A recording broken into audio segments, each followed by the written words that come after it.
Et le dernier, eh bien, c'est Girnov, le fameux Girnov, l'espion qui fait rêver et fantasmer sur toutes les chaînes de télé, qui vient en fait nous dire absolument rien d'intéressant, puisqu'il nous dit que bon, bah, Poutine est malade, il est fou, c'est la catastrophe, il va perdre la guerre, etc. Donc en fait, il vient dire ce qu'on lui demande de dire.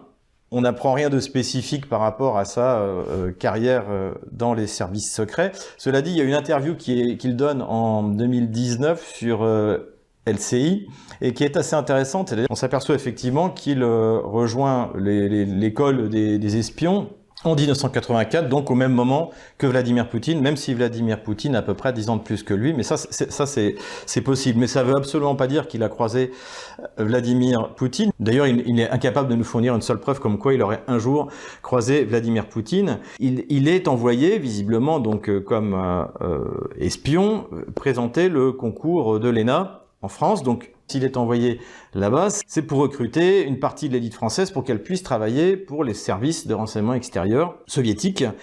Et visiblement, il y réussit pas, et ce qui fait que quand il rentre en URSS et ensuite en Russie, eh bien, il est mis dans des fonctions bureaucratiques, enfin, il passe dans la réserve. Visiblement, en matière d'espionnage, il est nul. Et donc, il est mis sur la touche.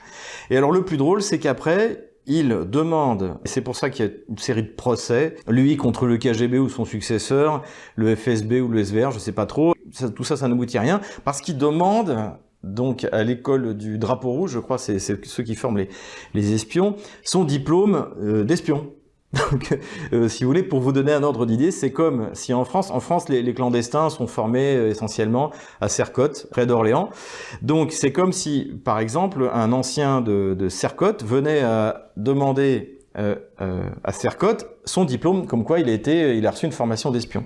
Donc, on voit bien le niveau de mythomanie du personnage. Alors, évidemment, comme il est prêt à raconter tout et n'importe quoi, il est invité sur les plateaux de télé. Voilà.